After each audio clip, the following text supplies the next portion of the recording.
Week 8 में Fourier series है, और ये सारी, इससे पहले मैं कुछ प्री रेक्विजिट आपको कराना चाहता हूँ जो आगे यूज होंगे। कागज पेंसिल आप अपने साथ रखेंगे। आपको यहाँ पे दो स्क्रीन नजर आ रही हैं।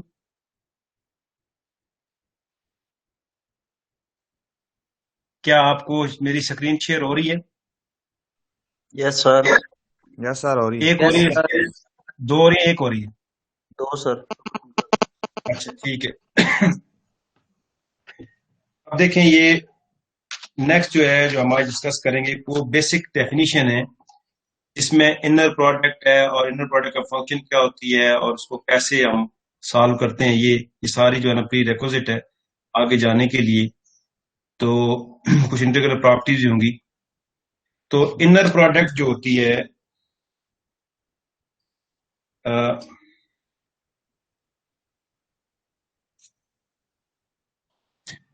जैसे हम वेक्टर में पढ़ते हैं कि एक वेक्टर है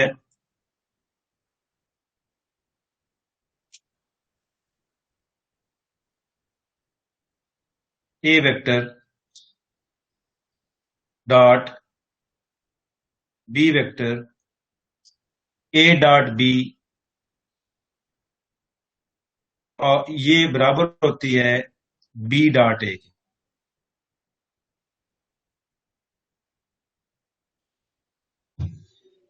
इसे कहते हैं डॉट प्रोडक्ट या इनर प्रोडक्ट या स्केलर प्रोडक्ट। इसके यानी तीन नाम हैं। और इस ए और बी को हम ऐसे भी लिख सकते हैं, जो ए डॉट बी है इसे हम यूं भी लिख सकते हैं, ऐसे ए और बी और साथ ये, ऐसे भी लिख सकते हैं इसको। ये इस शक्ल में, ये दोनों का मतलब एक ही है। ये जो होती है इसे हम कहते हैं पैरेंथीसिस। जब आप यहां से इसको थोड़ा सा दबा लें और इसको ये लेस देन या इक्वल टू बना दें, इसे बना दें ऐसे, तो इसे कहते हैं pressed parenthesis. Pressed parenthesis, pressed करना, प्रेस्ड पैरेंथीसिस। तो हमारे पास यानी ये जो डॉट प्रोडक्ट है इसके तीन नाम हो गए: डॉट प्रोडक्ट, स्केलर प्रोडक्ट या इनर प्रोडक्ट। इनर प्रोडक्ट, ये तीन नाम इसके हो। अब इसमें ये देखिएगा कि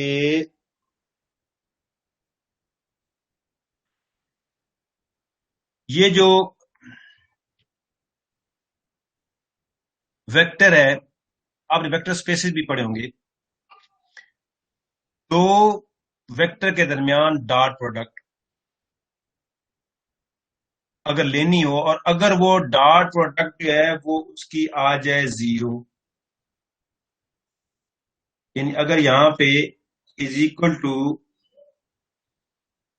जीरो आ जाए, अगर A dot B, B dot A zero आ जाए, तो इसका मतलब क्या होता है? Perpendicular answer. परपेंडिकुलर। इसका मतलब होता है परपेंडिकुलर। अच्छा, A dot B, B dot A अगर हमारे पास इज इक्वल टू जीरो हो, इसका मतलब है कि ए वेक्टर जो है वो परपेंडिकुलर है बी वेक्टर के। अच्छा, इसको आप यूं भी कह सकते हैं कि वैसे इसकी डेफिनेशन क्या होती है: A dot B vector is equal to A का मैग्नीट्यूड, बी का magnitude, cos of angle between A and B. असल में ये डेफिनेशन भी है। और अगर जो है ये अगर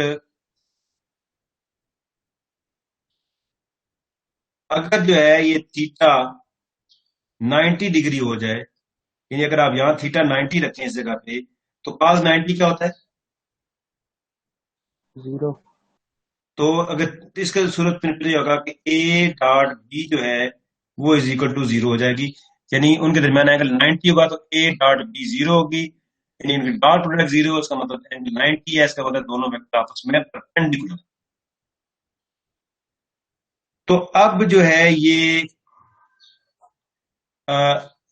जैसे वेक्टर के दरमियान करते हैं, अगर हम ये फंक्शन के दरमियान करना पड़ जाए, दो फंक्शन के दरमियान डॉट प्रोडक्ट, तो आप उसको लिखेंगे कि दो फंक्शन के दरमियान डॉट प्रोडक्ट क्या होती है कि हमारे पास ये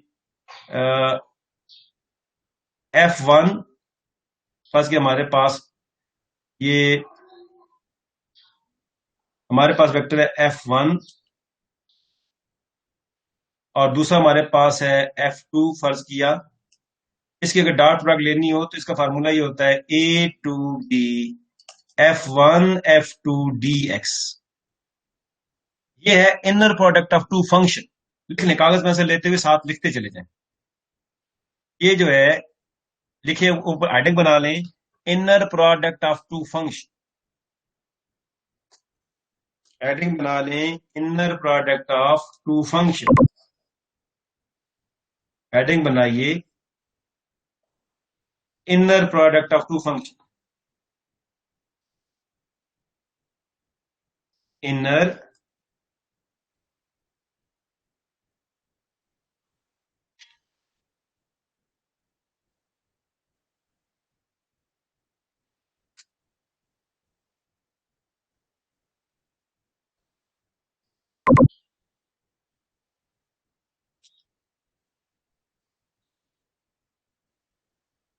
inner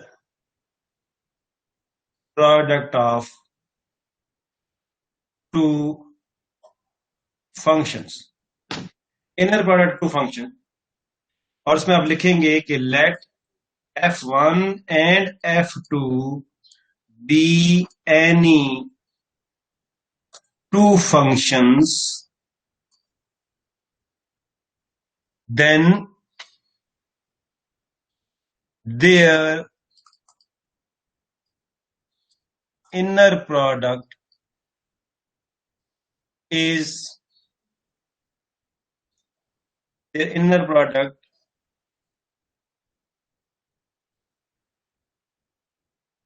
defined by their inner product is defined by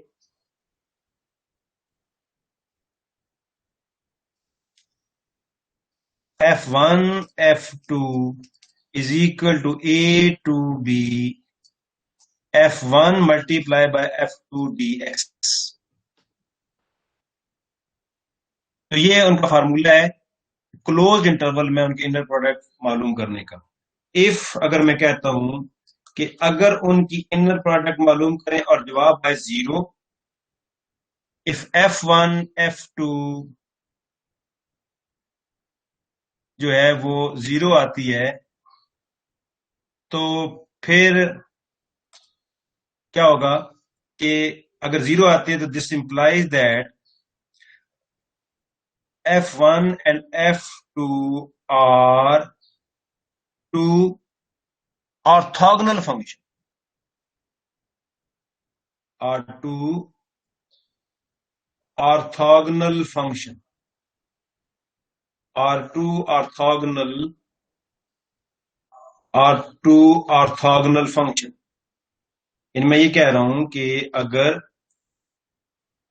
अगर if inner product of two function is equal to 0, this implies that F1 and F2 are two orthogonal function। Orthogonal is more general word as compared to perpendicularity। When two vectors are perpendicular and two vectors mix an angle 90 degree with each other, we say that the vectors are perpendicular।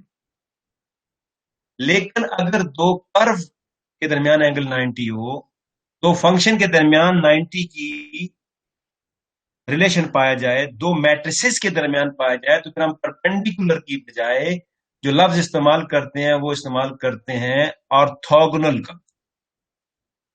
तो ये inner product वही है जैसे dot product होती है, यानी जैसे dot product है। तो आप ये समझिए कि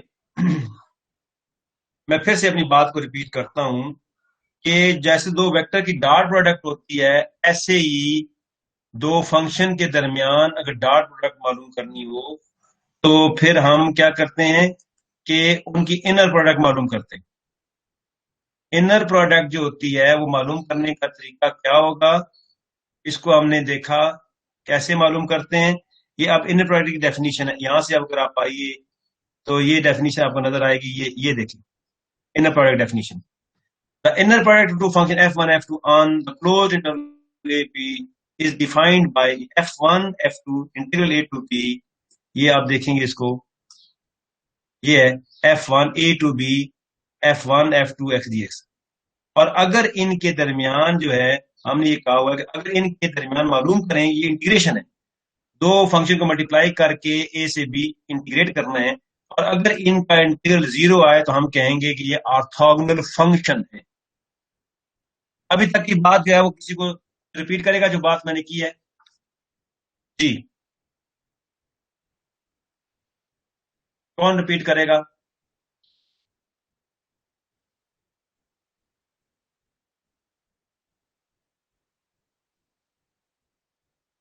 जी, कौन अब्दुल हादी, वकार, माइक को बंद करें। आप मुझे सुन रहे हैं भाई? मेरी आवाज आ रही है आप लोगों को? Yes sir. चलें भाई, खालिद आप ही बताइए, अभी तक की बात आपने क्या समझी? सर अभी तक हमने inner product of two function हम इसे कहेंगे let f1 and f2 be any two function, then their inner product is defined by f1 f2 is equal to इनका इंटीग्रेशन f1 और f2 के इनका इंटीग्रेशन लेंगे dx के लिहाज से। अगर इन दोनों का इंटीग्रेशन 0 आ गया तो हम इसे फिर ऑर्थोगोनल फंक्शन कहेंगे। और अगर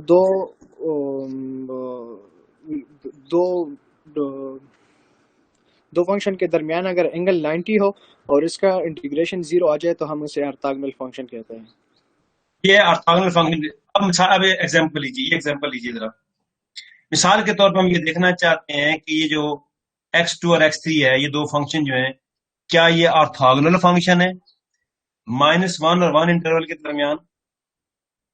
कोई नहीं, हम इसमें रखेंगे, ये डेफिनेशन है।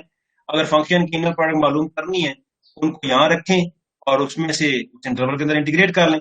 अब x2 को भी लिखा, x3 को भी लिखा, दोनों की पावर सेम ऐड होके इंटीग्रेट किया, अपर लिमिट लोअर लिमिट लगाई, जवाब 0 आ गया। इसका मतलब है कि ये हमारे पास जो दो फंक्शन है, ये क्या है? Orthogonal function. Orthogonal, orthogonal is more general word as compare to perpendicularity. अच्छा, अब अगली बात ये है कि अब ये सेट है पूरे का पूरा, ये सेट है, कहता है ये सेट ऑर्थोगोनल सेट है। अब वो कहता है कि इनमें से कोई दो ले लें और उनमें ये दोनों बराबर ना हो, मुख्तलिफ हो, m is not equal to n। कोई दो मुख्तलिफ ले लें और उस इंटरवल के दरमियान उनकी इनर प्रोडक्ट मालूम करें। अगर हर दो के दरमियान इनर प्रोडक्ट 0 होगी तो वो फंक्शन जो होगा, वो सेट जो होगा वो ऑर्थोगोनल सेट होगा। वो जो सेट होगा वो ऑर्थोगोनल सेट होगा। फिर मैं आता हूं यहाँ पे। अब देखिए ये कह रहा है, मिसाल के तौर पे हम ये कहते हैं कि फंक्शन f1, हम ये कहते हैं कि f1 फंक्शन है, f1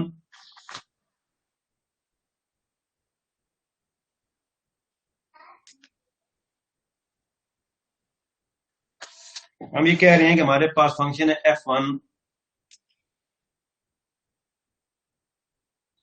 f1 और f2।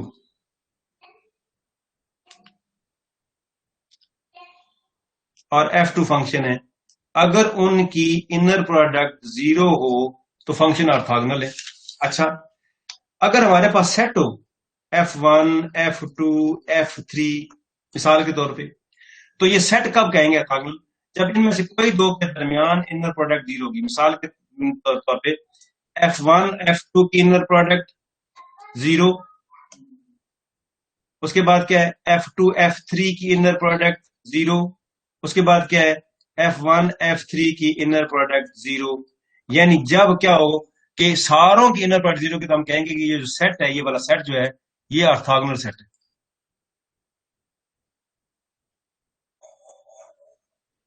तो एक है दो फंक्शन ऑर्थोगोनल और एक है उनका सेट ऑर्थोगोनल।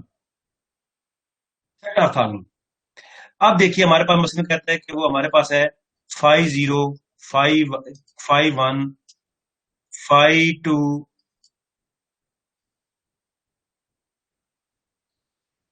5 3 5 4 और ये सो ऑन है। हमारे पास ये सेट है। तो ये सेट का, ये हम कहेंगे ये सेट ऑर्थोगोनल कब होगा, जब इनमें से कोई दो, तो हम उस कोई दो को करने के लिए क्या करेंगे, हम ये कह देते हैं कि phi m phi n d x limit free from a to b जब 0 हो, और शर्त यह है कि m is not equal to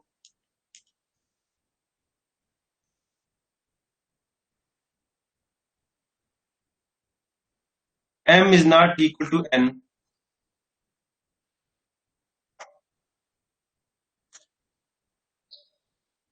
m जो है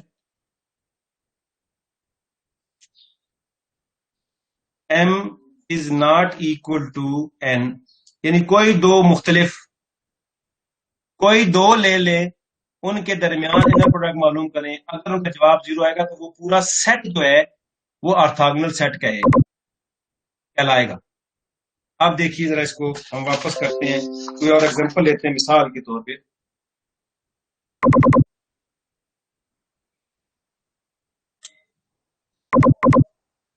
मिसाल के तौर पे कोई एग्जांपल लेते हैं, नाम, और इस ए और बी इसमें एग्जांपल दी होगी, जरा देखते हैं इसमें कोई एग्जांपल है आगे। मिसाल के तौर जो है वो परपेंडिकुलर है बी वेक्टर, ये एग्जांपल है। इस एग्जांपल को देखिए, जैसे ये ऊपर था ना, ऊपर तो हमने कहा कि दो फंक्शन, ये दो फंक्शन लिए, इनर प्रोडक्ट 0, तो ये फंक्शन ऑर्थोगोनल है। फिर ऑर्थोगोनल सेट क्या होता है, अब मैं सेट हो यानी एक से ज्यादा हूं, तो कोई दो मुख्तलिफ लेके इनर प्रोडक्ट मालूम करें, जवाब 0 हो तो वो ऑर्थोगोनल सेट होगा। उसके लिए फिर उसने मिसाल दी, मिसाल ये ले रहे हैं, ये देखिए मिसाल ये। अब मैं आपके सामने ना साथ बोर्ड पे ना ये लिखता हूं, जरा इसको आप लिखिएगा कि मिसाल के तौर पर मेरे पास है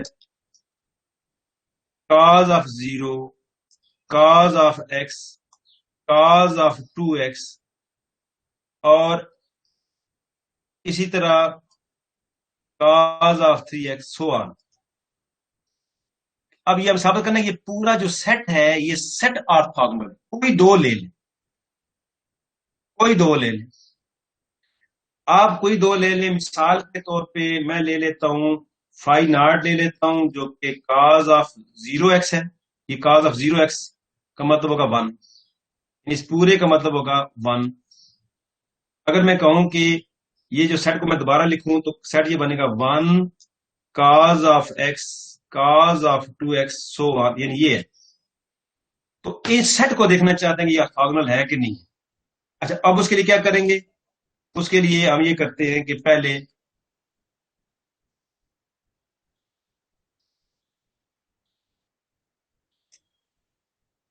क्या करते हैं, इसमें से कोई वैसे देसी तरीके से देखते हैं, कोई दो ले लेते, मिसाल के तौर पे कोई दो ले लेते। हमारे पास है फाई 0, मैं ले लेता हूं 1, फाई 1 ले लेता हूं cos ऑफ x, और अब मैं क्या करता हूं कि मैं इसको इसको मैं इंटीग्रेट करता हूं। मिसाल के तौर पे मैं मालूम करना चाहता हूं फाई नॉट फाई 1, इसकी इनर प्रोडक्ट जो है वो क्या है, ये मेरा सवाल ये। अब उसके लिए मैं बाय डेफिनेशन करूंगा। बाय डेफिनेशन क्या होता है, फाई नॉट फाई 1 जो है ये होगी किस इंटरवल के अंदर, ये इंटरवल भी उसने दिया होगा -π to π। चेक कर लेते हैं कि इंटरवल उसने क्या दिया हुआ है इसमें, जो सवाल के अंदर इंटरवल था हम वो ले लें। इंटरवल है -π to π, ये देखिए यहाँ पे -π to π इंटरवल दिया हुआ है। तो हम जो है इसको -π to π जो है ना, -π to π, अब लोग इसको फाई नॉट फाई 1 dx, ये डेफिनेशन है।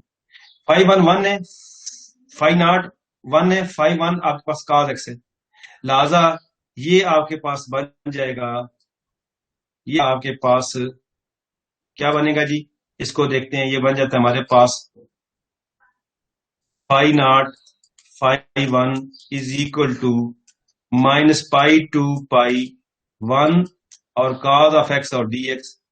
जब इसको इंटीग्रेट करेंगे तो इंटीग्रेट करने के बाद ये जो है आपके पास क्या बन जाएगा, इसको देखिए, इंटीग्रेट करने के बाद ये आपके पास बन जाएगा इज इक्वल टू cos किसका डेरिवेटिव होता है, साइन का, sine of x minus pi to pi, upper limit lower limit लगाएं, sine pi zero cos pi of zero, तो इन दो के इनर प्रोडक्ट जीरो, इसका मतलब है कि ये ऑर्थोगोनल है। इसी तरह आप फाइव, अभी आप दूसरे नंबर पे क्या करें, आप फाइव वन फाइव टू मालूम करें, ये मालूम करें क्या है। इसी तरह फाइव टू को फाइव फाइव के साथ कोई दो ले ले अपनी मर्जी से। तो भाई बजाय इसके कि आप ये पर्टिकुलर लें, हम इस तरह करते हैं कि हम ये कहते हैं कि हम जनरल दो ले लेते हैं। जनरल कौन से ले लेते हैं, हम इस तरह कर लेते हैं इसको, ये जरा देखिएगा, हम ये कह लेते हैं जी कि हम जो है वो ले लेते हैं फाइव एम और फाइव एन मालूम करते हैं कि ये क्या है, ये मालूम करते हैं। तो अब फाइव जो हमारे पास है, फाइव एन एक्स जो है वो हमारे पास है cos एन एक्स, इसका मतलब फाइव एम एक्स हमारे पास होगा cos एम एक्स। अब जब इनकी डेफिनेशन से हम मालूम करते हैं इनको, तो हमारे पास जो है ये आ जाता है, ये आ जाता है हमारे पास बाय डेफिनेशन, हमारे पास आ जाता है integral minus pi to pi phi m phi n d x. अब उनकी वैल्यू लगा दें, इनकी वैल्यू लगा दें, cos इसकी फाइव एम की वैल्यू इसमें लगा दें। जब इसमें वैल्यू लगाएंगे तो ये आपके पास आ जाएगा is equal to minus pi to pi cos M x cos n x d x. अब आगे इंटीग्रेट करना है, हमने कोई दो ले ली जनरल। अब प्रोडक्ट को सम या डिफरेंस में करने के लिए आपको क्या करना पड़ेगा, आप वन बाई टू से पहले मल्टीप्लाई डिवाइड करेंगे, तो ये बन जाएगा two cos M x cos N, two cos alpha cos beta. ये two cos alpha cos beta किसके बराबर होता है, cos alpha plus beta plus cos alpha minus beta.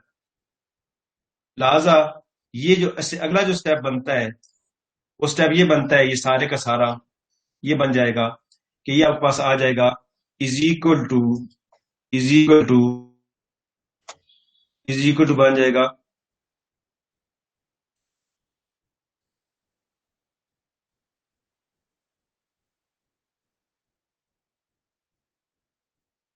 Is equal to one by two minus pi to pi, ये बनेगा cos alpha plus beta m plus N X plus cos m minus N X और सारे के साथ d।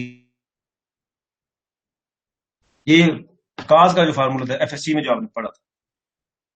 अब इस तरह जब हम इसको इंटीग्रेट करेंगे हम देखते हैं कि हमारे पास क्या चीज आ जाती है, ये हमारे पास आ जाएगा cos डेरिवेटिव होता है साइन का, sine m plus N X divided by m plus N, limit varies from minus pi to pi, और plus sine m minus N X divided by m minus N, limit varies from minus पाई।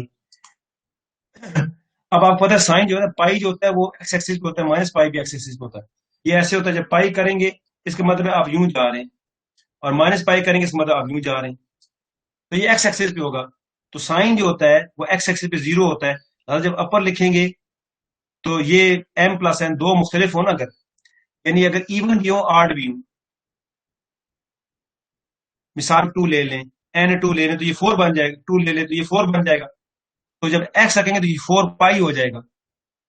अगर आप m इसमें five रख लें, n इसमें to रख लें तो ये फिर थ्री बन जाएगा, थ्री, और x जब यहाँ पाई रखेंगे थ्री पाई। तो ये जो भी रखेंगे ये पाई का मल्टीपल होगा। कहने का मतलब ये है कि ये जो m प्लस n है x, या m माइनस n x है, जब आप x की जगह पाई रखेंगे तो ये मल्टीपल ऑफ पाई आएगा, ये आएगा मल्टीपल ऑफ पाई, यानी 3 पाई, 4 पाई, 5 पाई, 6 पाई, 7 पाई, 8 पाई, इस तरह की कुछ चीज होगी। तो ये जो भी होगा ये एक्स एक्सिस पे होगा। तो जब ये एक्स एक्सिस पे होगा तो अपर लिमिट लगाने से क्या होगा, अपर लिमिट लगाने से ये आपके पास क्या आ जाएगा, ये टर्म भी जीरो चली जाएगी, ये टर्म भी जीरो चली जाएगी, और आपका ये जवाब जीरो आ गया। इसका मतलब ये हुआ कि ये जो सेट है, पूरा सेट है, वो वो ऑर्थोगोनल है, वो ऑर्थोगोनल सेट है। तो एक होता है दो फंक्शन का ऑर्थोगोनल होना, एक होता है पूरे सेट का ऑर्थोगोनल होना। तो ये जो चीज है हमारे पास यहाँ पे आ रही थी, जरा आप इसको देखेंगे, ये कि ये दो सेट है, माइनस पाई, ये काज जीरो था, वन हो गया काज एक्स काज टू एक्स, ये पूरा। तो कहता है कि हमने ये काज जीरो लिया, काज वन लिया, तो ये एन और एन बराबर नहीं थे, तो कहता है ये पूरा एम एन बराबर नहीं, पूरा सेट जो है वो क्या है, ऑर्थोगोनल है। इसके बाद फिर एक और बात आपको बताऊं, वो ये है, वो डेफिनेशन ये है, वो है नॉर्म। नॉर्म आपने पढ़ा होगा, प्योर मैथमेटिक्स में भी पढ़ा होगा, नॉर्म।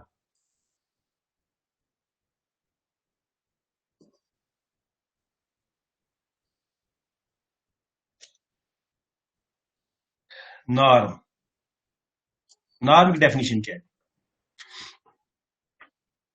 आप अगर इसको गौर से देखिए, मैं एग्जांपल से आपको बात समझाने की कोशिश करता हूँ, बात को एक एग्जांपल से हम समझने की कोशिश करते हैं।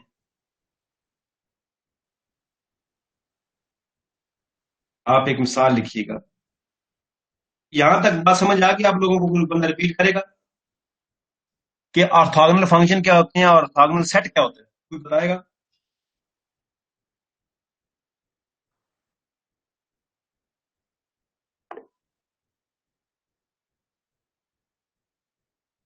जी बताइए।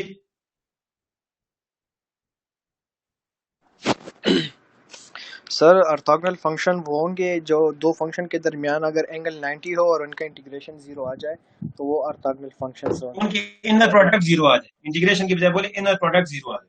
उनका इनर प्रोडक्ट 0 आ जाए तो वो ऑर्थोगोनल फंक्शन हो गया। और ऑर्थोगोनल से कोई इनर प्रोडक्ट कैसे मालूम करते हैं? सर का ये मैं हम सामने आपके लाता हूँ, ठहरें एक मिनट, ठहरें एक मिनट, ठहरें। ये देखें, यहां से बात शुरू, इनर प्रोडक्ट, यहां से एक्सप्लेन करें क्या है इनर प्रोडक्ट, यहां से एक्सप्लेन कीजिए जरा इनर प्रोडक्ट को, यहां से। तो फंक्शन है, नजर आ रही है आपको? Yes sir. एक्सप्लेन करें जरा इसको। The inner product of two function f1 and f2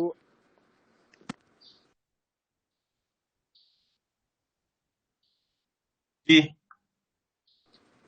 the inner product of two function f1 and f2 on an interval ab is the inner product. Sir हम दो इंटरवल्स लेंगे, उनकी integration दो intervals पर find करेंगे। हमें जब function दिए होंगे तो इनके साथ इंटरवल भी दिया जाएगा कि यहाँ एक इंटरवल से दूर से इंटरवल तक इनका इनर प्रोडक्ट मालूम करे। तो अगर दो फंक्शन के दरमियान हमारा एंगल 90 हो जाए और इनका इनर प्रोडक्ट जो इंटरवल दिया हो इस पर 0 आ जाए तो वो ऑर्थोगोनल फंक्शन होंगे। और ऑर्थोगोनल सेट वही होंगे अगर हमारे पास सेट में एलिमेंट दिए होंगे इनमें से कोई भी दो एलिमेंट के इनर प्रोडक्ट 0 आ जाए तो वो ऑर्थोगोनल फंक्शंस होंगे, ठीक हो ऑर्थोगोनल गए। सेट्स होंगे।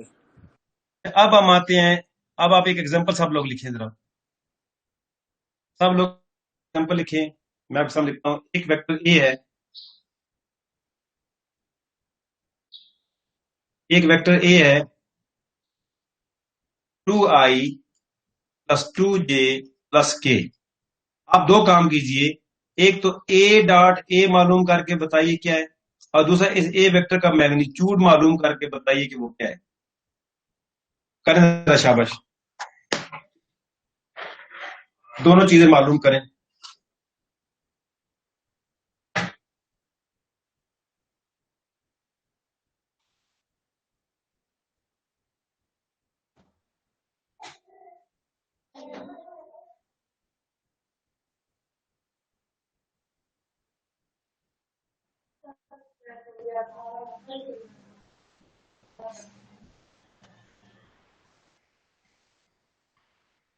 डेमो सीधा 12 12 12 साढ़े 12 बजे आता है।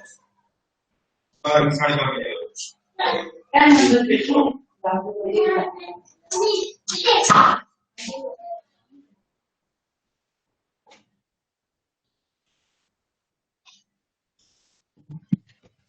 हाँ जी, बताइए जी, क्या जवाब आया?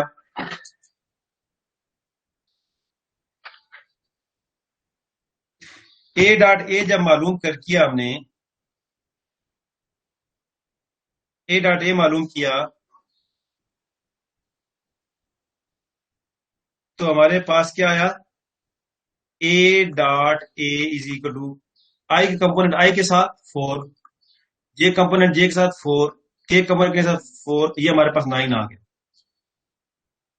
अगर मैं इसका मैग्नीट्यूड मालूम करूं तो ये हमारे पास आता है आई कंपोनेंट का स्क्वायर प्लस जे कंपोनेंट का स्क्वायर प्लस के कंपोनेंट का whole under root which is equal to 9 which is equal to 3।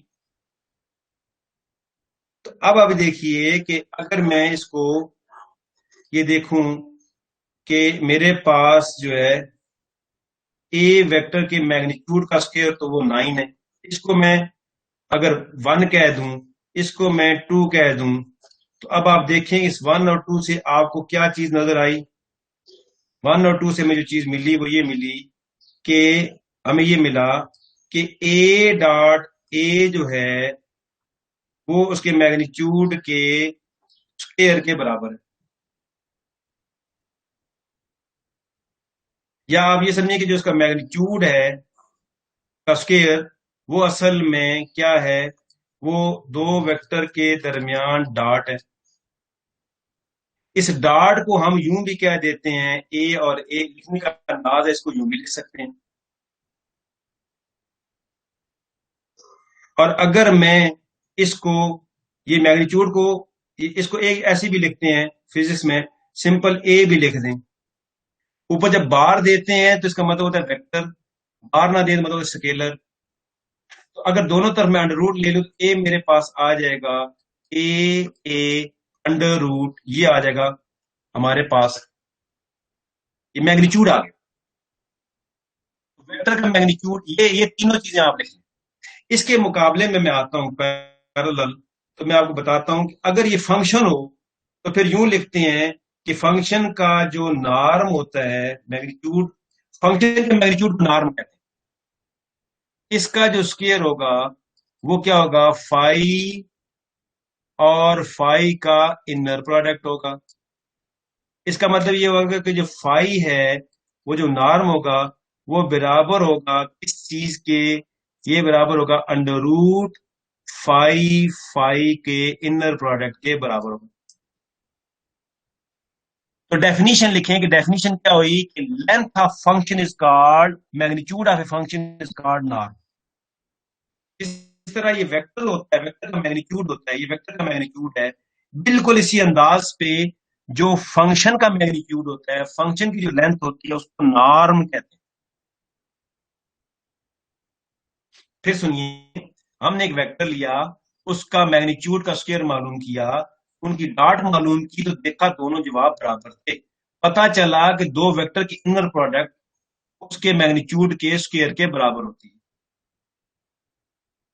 जो मैग्नीट्यूड जिसको कहते हैं, फंक्शन की दुनिया में आएंगे तो उसको नॉर्म कहते हैं। तो हम ये कहेंगे कि जो उसका नॉर्म है, उसका जो नॉर्म है, ये नॉर्म का स्क्वायर है, स्क्वायर ऑफ नॉर्म, ये ऊपर स्क्वायर ऑफ नॉर्म, ये नॉर्म है। नॉर्म क्या होता है? Generalize length. डेफिनेशन लिखें, generalize length of a function is called its norm. Generalize length of a function is called norm of the function. जी repeat कीजिए जरा, क्या हुआ?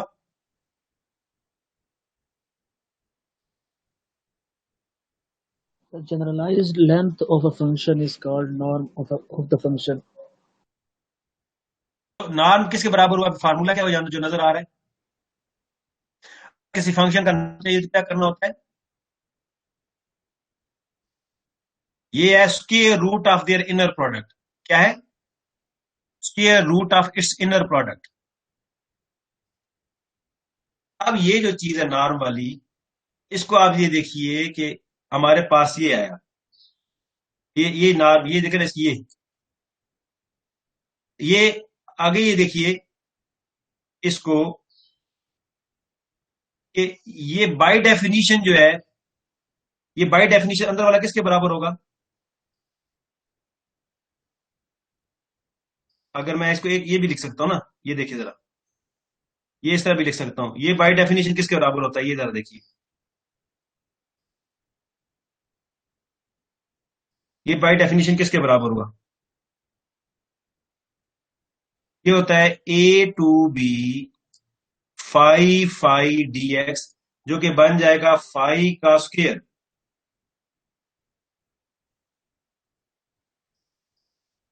तो ये नॉर्म की डेफिनेशन अब सामने आ रही है कि वो बेसिकली क्या होता है, जो जिस फंक्शन का मालूम करना चाहते हैं उसके स्क्वायर को इंटीग्रेट कर लें टू बी, तो उसका नॉर्म उसका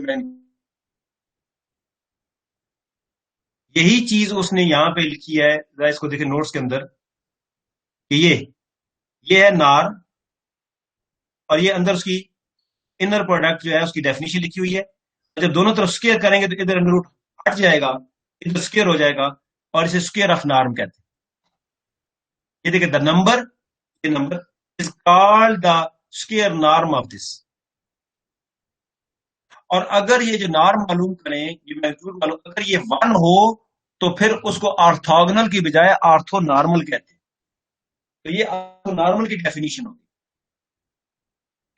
फंक्शन ऑर्थो नॉर्मल कब होगा, जब उसका नॉर्म जो होगा, जनरलाइज लेंथ ऑफ फंक्शन जब 1 होगी, तो वो कहते हैं कि वो उसका, वो कहेंगे वो ऑर्थो नॉर्मल जो है वो फंक्शन बनता है। इसी तरह अगर वो सारे जितने भी हैं वो फंक्शन, उन सारों का अगर मैग्नीट्यूड 1 होगा तो उसको ऑर्थो नॉर्मल सेट कहते हैं। ये ऑर्थोनॉर्मल सेट की आगे बात है। और अगर फर्ज किया आगे, ये देखिए मालूम किया हमारे पास, इसका मैग्नीट्यूड मालूम किया, हमारे पास फंक्शन ये था फाई 1 मालूम किया, ऑर्थोनॉर्मल नहीं था, ये दूसरा मालूम किया ऑर्थोनॉर्मल नहीं था। नॉर्मल ना तो ऑर्थोनॉर्मल बना के कैसे, अगर इसको देखते हैं, इसको जरा देखते हैं, एक मैं डेफिनेशन आपको याद करवाता हूं।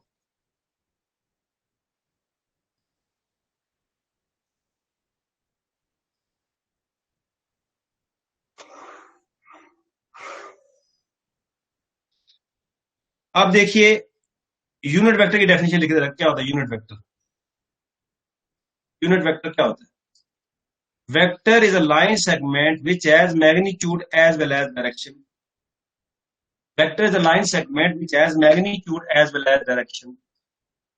और अगर आपको कभी डायरेक्शन चाहिए होगा तो क्या होगा, vector divided by its magnitude. क्या होता है ये, vector divided by its magnitude, vector divided by magnitude.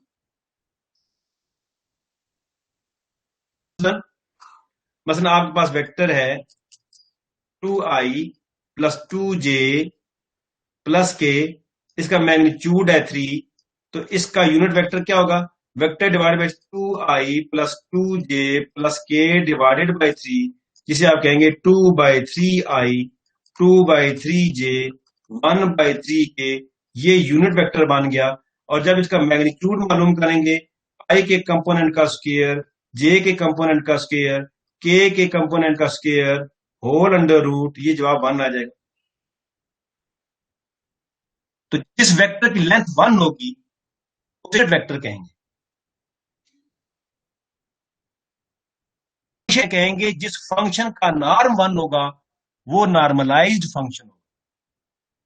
इस तरह वेक्टर की दुनिया में उस लेंथ 1 हो तो उस यूनिट वेक्टर कहते हैं। फंक्शन दुनिया में उसका नॉर्म 1 हो तो उसे ऑर्थोनॉर्मल फंक्शन कहते हैं। वो नहीं याद रहेंगे, फंक्शन डिवाइडेड बाय इट्स नार,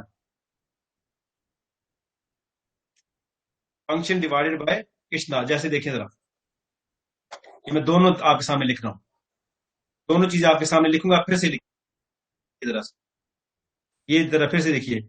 ये आपके पास है वेक्टर, वेक्टर का नार क्या होते थे, vector divided by its magnitude, ये कहते हैं यूनिट वेक्टर। और इसमें क्या होता है कि यूनिट वेक्टर का जो मैग्नीट्यूड होता है वो 1 होता है। इसी तरह दूसरे नंबर पे हमारे पास जो फंक्शन है, फंक्शन है, ये हमारे पास होता है फंक्शन डिवाइडेड बाय इट्स नार, इसे कहते हैं ortho normal function, ortho, ortho normal function. और इस सूरत में क्या होता है कि जो इसके, ये जो इसका मैग्नीट्यूड, जो इसका लेंगे, इसका नॉर्म लेंगे तो वो 1 होता है। ये बिल्कुल देखें, एक ही तरह एनालॉजी है। वेक्टर की दुनिया में vector divided by magnitude unit बनेगा जिसका मैग्नीट्यूड 1 होता है। फंक्शन की दुनिया में function divided by its norm ortho normal function बनेगा जिसका नॉर्म 1 होगा। नॉर्म 1 होगा तो आर्थो नॉर्मल बन जाएगा। बनाते कैसे हैं, function divided by its norm. इन दोनों को कोई एक्सप्लेन करे जी, शाबाश।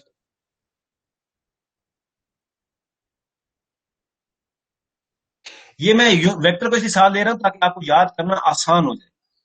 बताइए जी।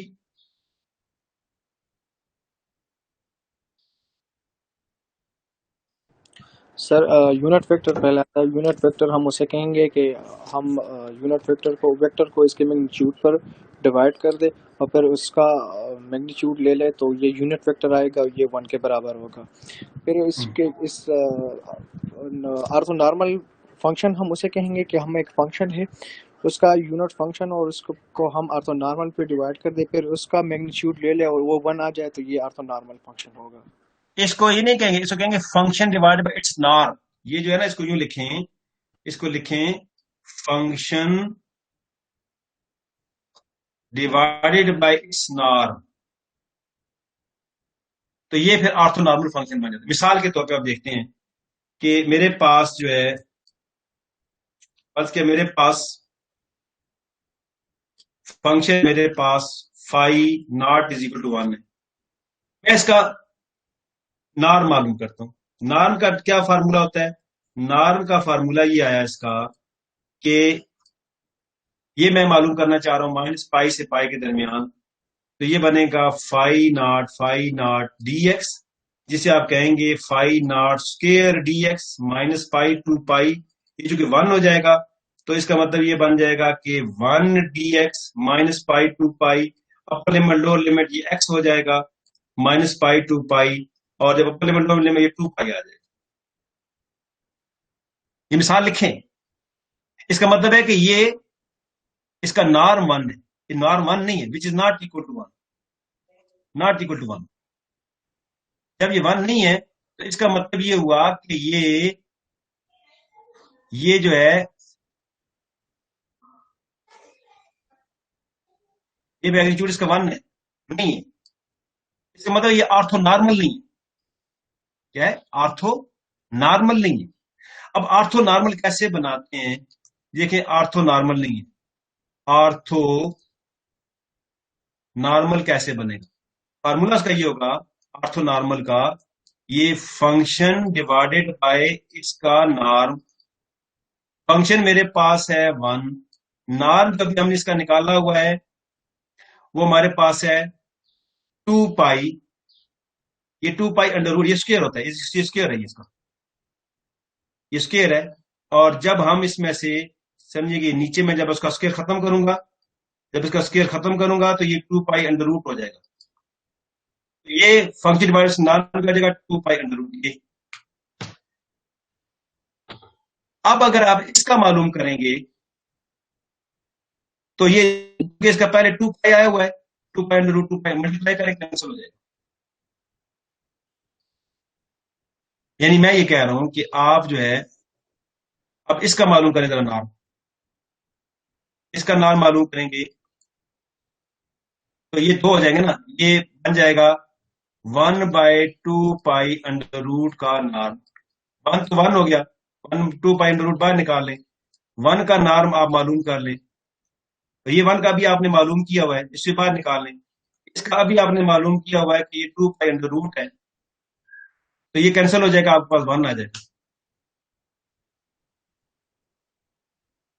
तो ये जो चीज है, इस बात को उसने एक्सप्लेन किया हुआ है, ये यहाँ पे अब आइए, ये एक्सप्लेन किया हुआ है, जरा से देखिए।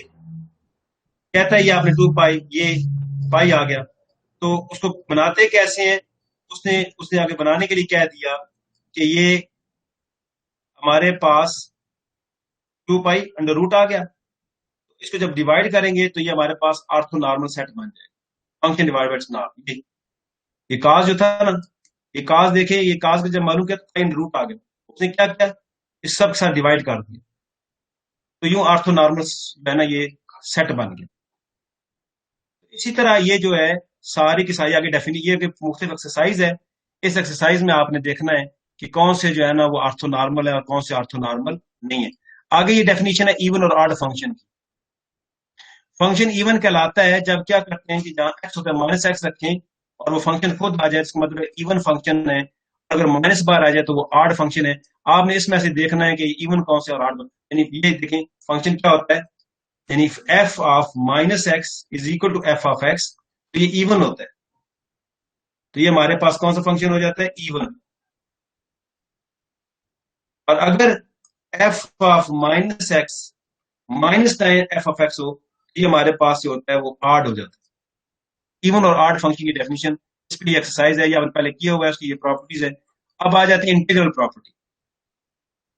अगर फंक्शन इवन हो, आप ये इवन और ऑड फंक्शन को एक्सप्लेन कर लेते हैं। कौन एक्सप्लेन करेगा इवन और ऑड फंक्शन को? शाबाश। ये चीजें आपने पहले की हुई, हम खाली रिकॉल कर रहे हैं, जो मैंने आगे कराना है उसमें ये चीजें इस्तेमाल होंगी। जी, इवन फंक्शन कौन सा, ऑड फंक्शन कौन सा, एक्सप्लेन कीजिए जरा। सर इवन फंक्शन वो होता है कि एक्स की जगह हम माइनस एक्स डाल दें तो वही फंक्शन दोबारा आ जाए, तो वो इवन होता है। जैसे f of x is equal to x square, minus x put किया तो वही फंक्शन दोबारा आ गया। और ऑड ये होता है कि अगर एक्स की जगह हम माइनस एक्स डाल दें तो नेगेटिव के साथ वही फंक्शन आ जाए। और एग्जांपल ये एक्स क्यूब की दी हुई है। इसमें देखें अच्छा, अब मैं थोड़ा सा इसको एक्सप्लेन मजीद करता हूँ, जरा देखिए, मैं थोड़ा एक्सप्लेन कर देता हूँ। सब लोग कागज पेंसिल लें, जरा कागज पेंसिल लें। F of x is equal to cos of x. F of x is equal to cos x की सीरीज को जरा याद कीजिए, क्या होती है, 1 minus x square by 2 factorial x की पावर 4 बाय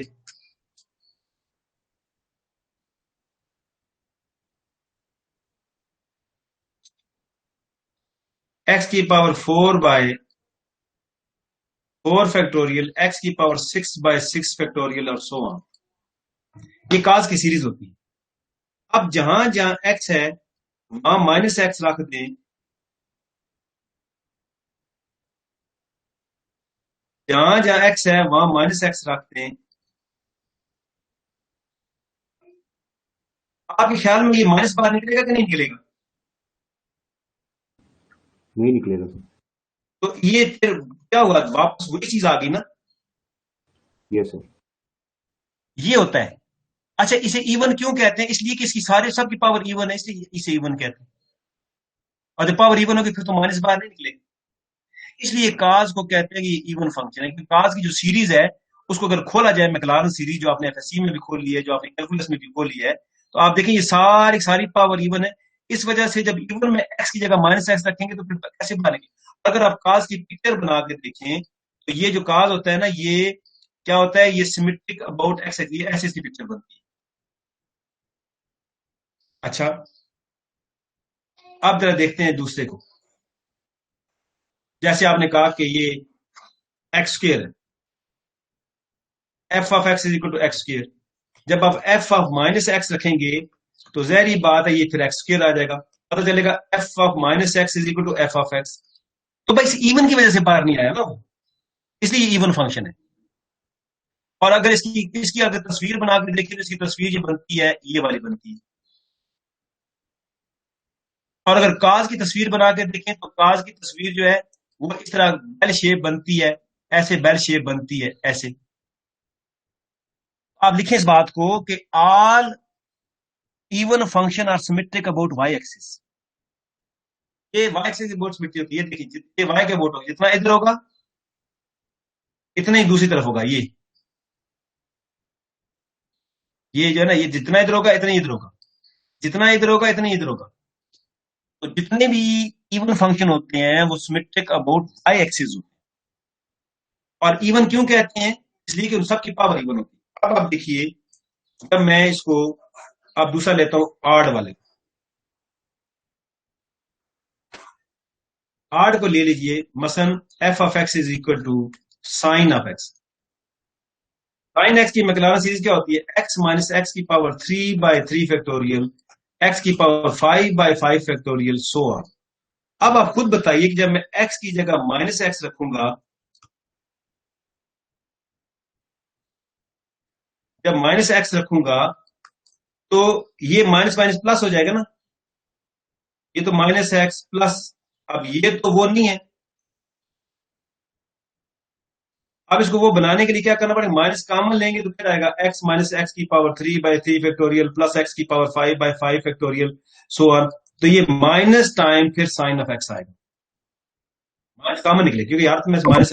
इसलिए हम कहते हैं कि if F of minus x equal minus time F of x, तो ये हमारे पास क्या होता है? ऑड। ऑड क्यों कहते हैं? इन सब की पावर ऑड है, इसलिए ऑड फंक्शन कहते हैं। और ऑड होगा तो बाहर माइनस आएगा। अब इसी तरह एक और आप देखिए मिसाल की, तो अच्छा साइन की तस्वीर भी देखेंगे। साइन की तस्वीर क्या होती है?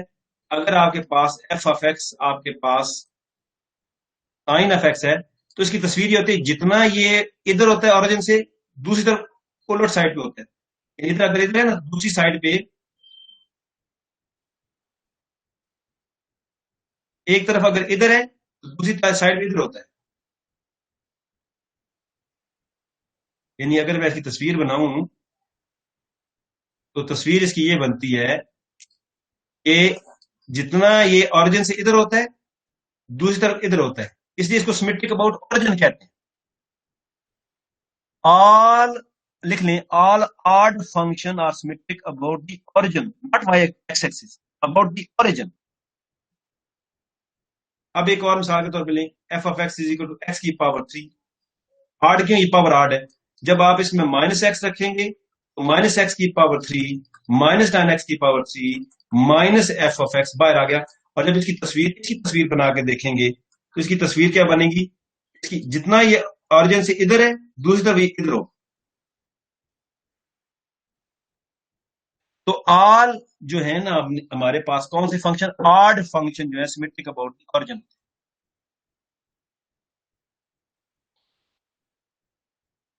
अब इस बात को उसने यूं लिखा हुआ है, जरा देखिए इसको। ये ये ये लिखा हुआ है इसने, ये even and odd function. F of minus अगर बाहर ना निकले इवन, बाहर निकले तो ऑड। फिर मिसाल दे रहा है, ये एक्स स्क्वायर है, बाहर नहीं निकल रहा इसलिए इवन, ये बाहर निकल रहा है ऑड। और इस पे आपका एग्जाम्पल। आज हम आपकी क्लास यहां तक रखते हैं। आज आपने जो चीजें पढ़ी वो क्या पढ़ी मैं यहां पे लिख रहा हूं। एक आपने पढ़ा इनर प्रोडक्ट। इनर प्रोडक्ट क्या होती है? उसके बाद ऑर्थोगोनल फंक्शन क्या होते हैं? ऑर्थोगोनल फंक्शन क्या होते हैं? उसके बाद ऑर्थोनॉर्मल फंक्शन क्या होते हैं? ऑर्थोनॉर्मल फंक्शन क्या होते हैं? उसके बाद ये बनाते कैसे हैं? उसके बाद इवन फंक्शन क्या होते हैं और ऑड फंक्शन क्या होते हैं। तो ये आप आज काम कल हम आगे करेंगे। आखिरी में ये जो थोड़ा सी मेरी एक्सरसाइज है इसको आप देख लीजिएगा। ये आपकी डेफिनेट इंटीग्रल की प्रॉपर्टी है जो आपके कैलकुलस के अंदर थी कि इवन फंक्शन जो होते हैं उसको 2 टाइम लिखा जा सकता है। ऑड का जो 0 होता है आगे उसकी मिसालें मौजूद है। पीरियोडिक फंक्शन जो है जिसका पीरियड कैसे मालूम किया जाता है, वो ये आपके एफएससी की उसके अंदर से था। प्रॉपर्टी ऑफ रिलेटिव फंक्शन जो है ना ये, और गामा फंक्शन, ये आपकी रिवीजन है, ये आपने घर जाके उसको देखना है। अगर कोई सवाल हुआ तो कल हम इसमें से आपका क्वेश्चन ले लेंगे। तो ये आपका समझें कि जो हमारा थोड़ा लीक था, हमारा वीक 7 मुकम्मल हुआ। 8 वीक जो है उसको हम जो है ना नेक्स्ट वीक का उसमें से, और इसके साथ साथ आप क्या करेंगे ये देखें जरा, इसमें जो है ये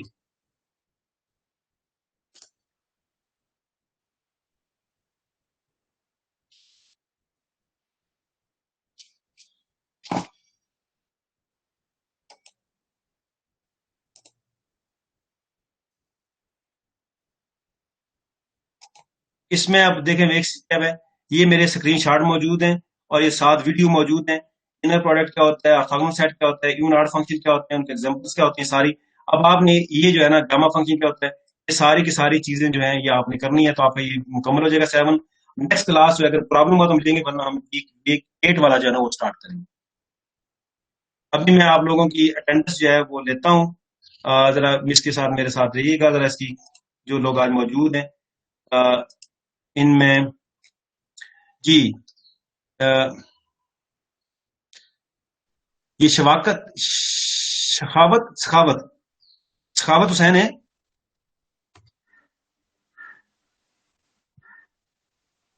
सखावत नहीं है। एक मिनट जरा मैं इसको, आप लोगों ने यहाँ पे अटेंडेंस लगा दी है अपने इस पे? जी सर, लगाई हुई है। लेकिन मैं इसको ले भी लेता हूँ।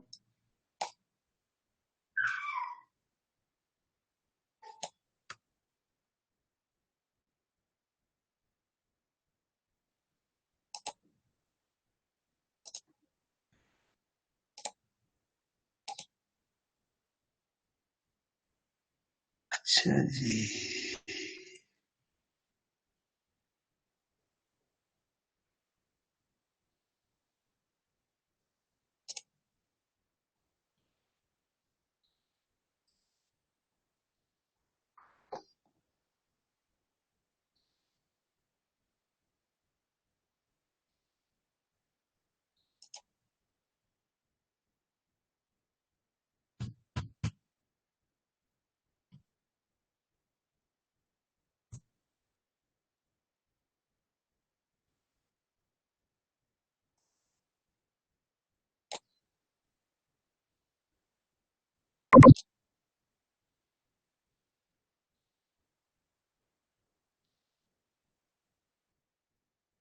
ये सखावत नहीं है, सैफुर रहमान है। जी sir, present.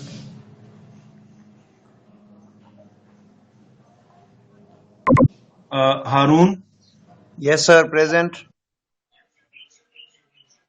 Mohammad Ali Hamza,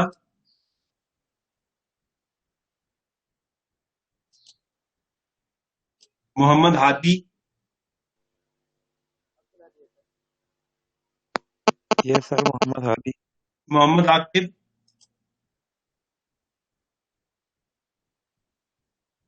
Abdul Wahab,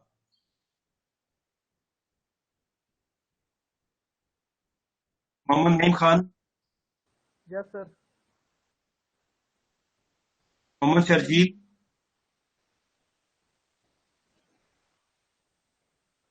Mohammad Asim,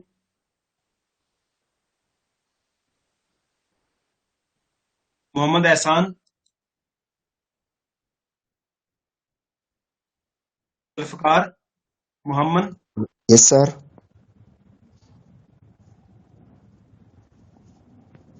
Nawaz, yes sir.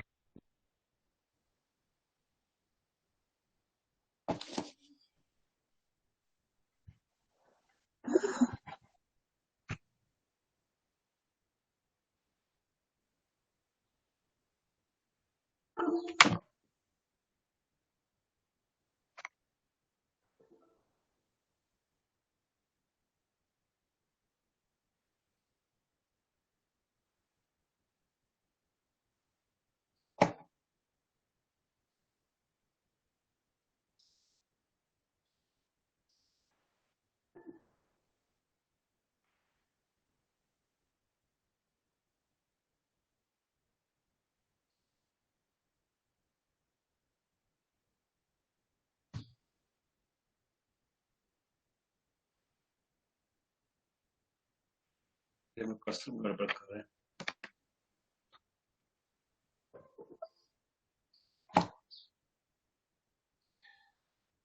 जी कलीमुल्लाह, Yes, sir. अनवार सैफ, फरहान, अहमद खान, सैफुर रहमान, आशिर, Present. मोहम्मद नाजिम,